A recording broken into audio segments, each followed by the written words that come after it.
Servus Männer, it's Red Pill Germany again. Yesterday I told you about the scandal that broke about the German journalist, let's call him Klaus Rhinoceros, and how he made up stories about evil white people and innocent and angelic foreigners for CNN, but also for many German newspapers, where he won a lot of awards and was celebrated as the shooting star of German journalism. Now the story gets even worse. Just after waking up this morning, I read that apparently not only did he lie in order to facilitate and help Angela Merkel with her policy of open borders and the replacement of European indigenous people with Africans and people from the Middle East. No, it gets even worse. Apparently, he collected donations for helping children whose fate he almost entirely made up.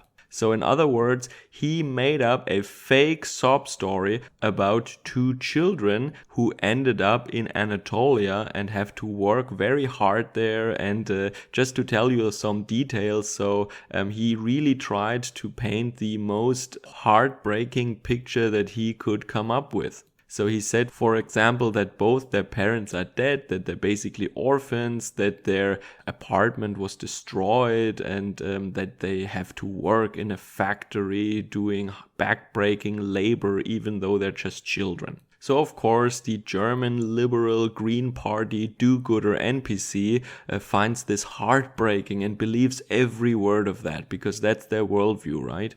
So he actually approached some of his readers, or they asked him, we don't know, what can you believe still, yeah?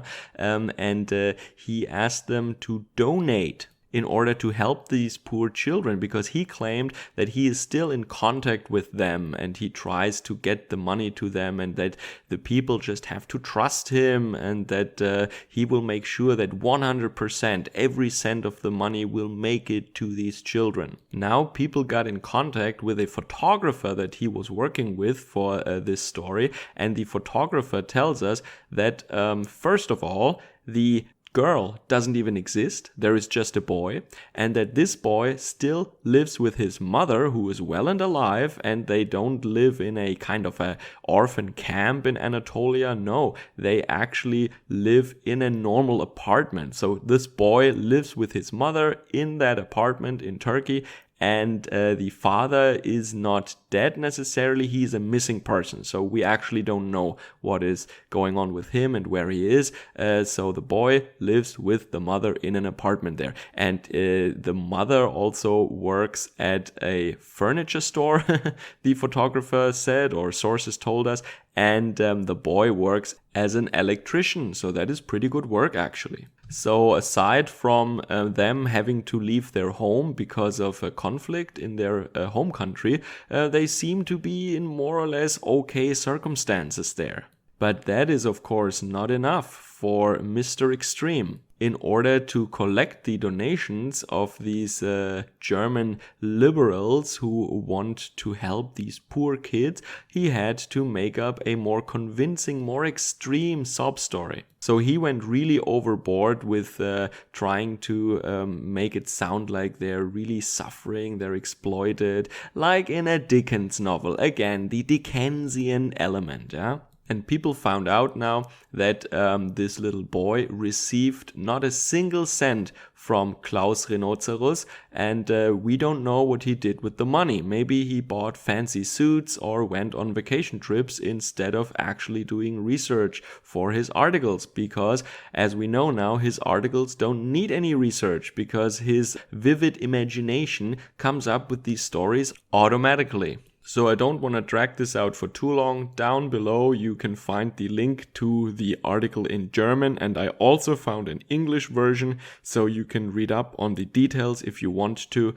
It is just important for me to mention once again that the mainstream media tries to put now all the blame on him, and they say that they are the real victims, while to me and to many other people it is really clear that they failed for years and years to really check the facts. When someone makes a right-wing claim or something that doesn't fit with their worldview, they check every single line and they check every paragraph and find every little tiny detail that is maybe not 100% correct. But when it comes to a story that fits their worldview, they do not check anything. They just publish these stories as they are without fact checking at all. And I am very sure that this is just the tip of the iceberg, that he is not the only one, that a lot of these leftist stories are actually completely made up. And here you can see a chart once again that shows you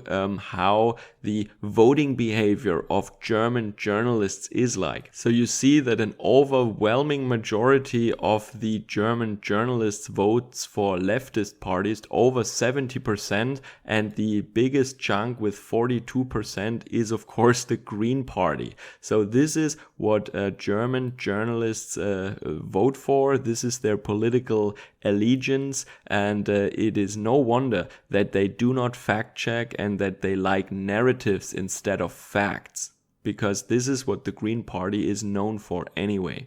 So it is our job now as citizens and as consumers to keep up the pressure and to make sure that the real perpetrators do not get away free. So this guy is just a foot soldier. He is not actually the real force behind all this. It is the owners of these publishing houses, it is the editors, it is the politicians that are in league with these journalists. They are actually the real perpetrators, the real reason why this could go on unchecked for such a long time. And the people of Germany, the people of Europe, the people in the whole world, I think, were lied to by these criminal journalists. So to make that more clear once again, for example, Angela Merkel herself declared by the side of the state, with the authority of the German state, that some of these versions are true and what the other side says is false. So it's not just on one journalist. It is actually the German state